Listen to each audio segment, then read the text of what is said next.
Well, hi today and happy holidays. Today, because I want to make something a little more elaborate and because it's the holiday season, I'm going to make a pumpkin bread. Now, there's a couple different types of breads. There's sweet bread and then a regular yeast bread. We've been working with yeast this whole time, and I'm going to continue doing that. A sweet bread basically has no yeast in it. It uses baking powder to rise. It has a lot of oil and sugar, and I'm going to really go a different way. And so I want a regular bread, but something that has some flavor, some unusual flavor, a little sweeter than what we've been making, and you'll see the difference as we move forward. The first thing here, I'm going to dice up the pumpkin. It's really quite variable how much you can put in, anywhere from half a cup to a cup. Now another way to do this, you can go ahead and bake these if you want to, and then use that. But I'm going to go ahead and shred it this time. Okay, so just basically about to pull the rind off. This thing is nice because it'll peel off a nice wide area and pretty much get that whole skin right off. Okay, now I'll take these and just cut it maybe into thirds, and we'll just put that on the shredder. Of course, if you have a food processor, you know.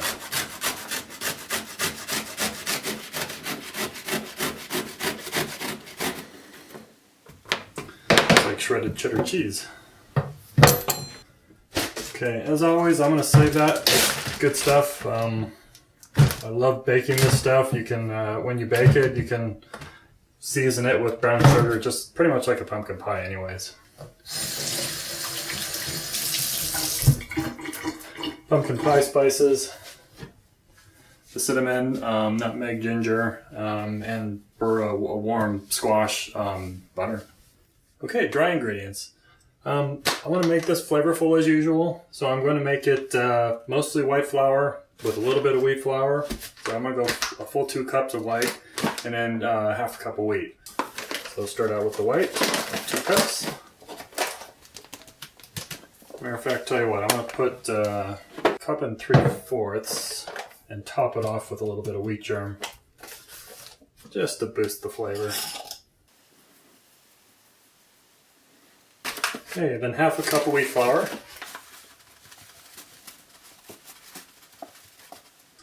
Okay, now we get a little different.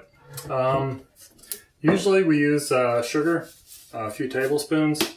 This time I'm actually going to use brown sugar instead of white sugar.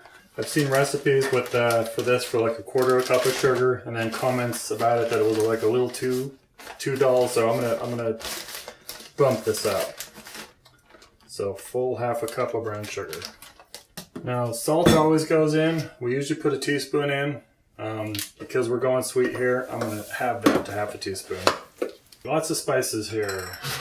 Ground cinnamon, about a 1/4 teaspoon, maybe even a half. Actually, to measure it, I should be half a teaspoon.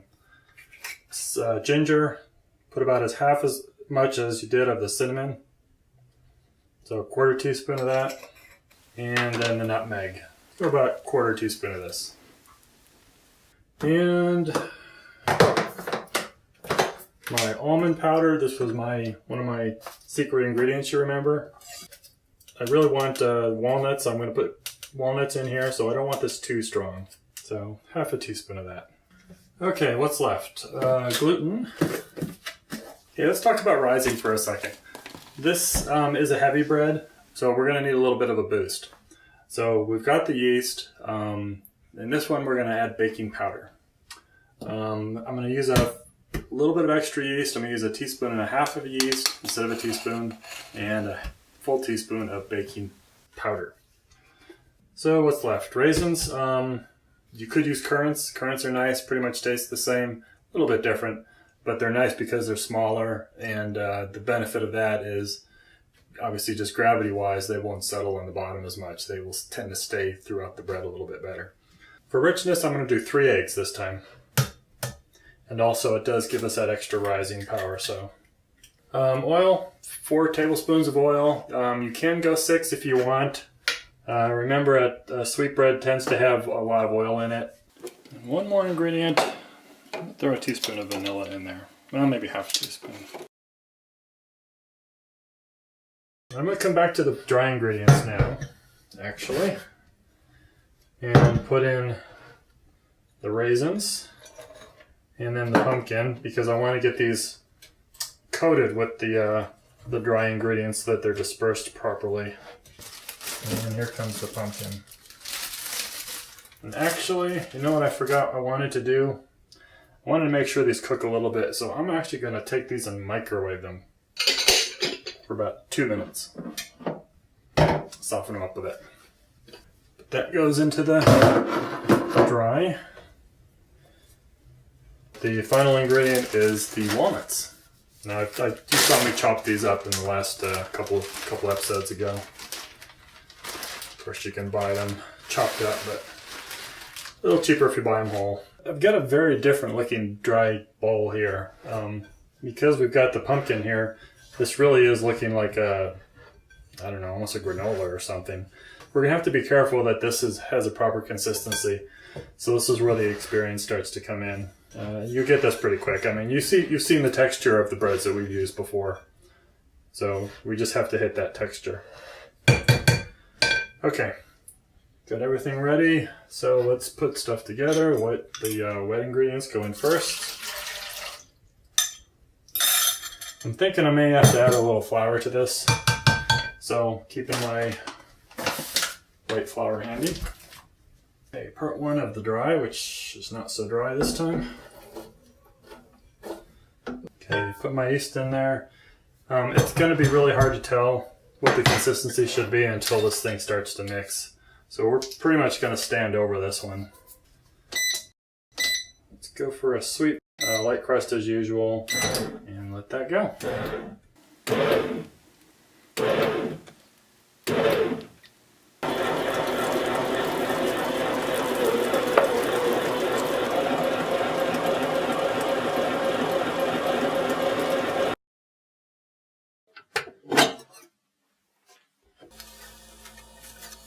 Couple little spots I can feel.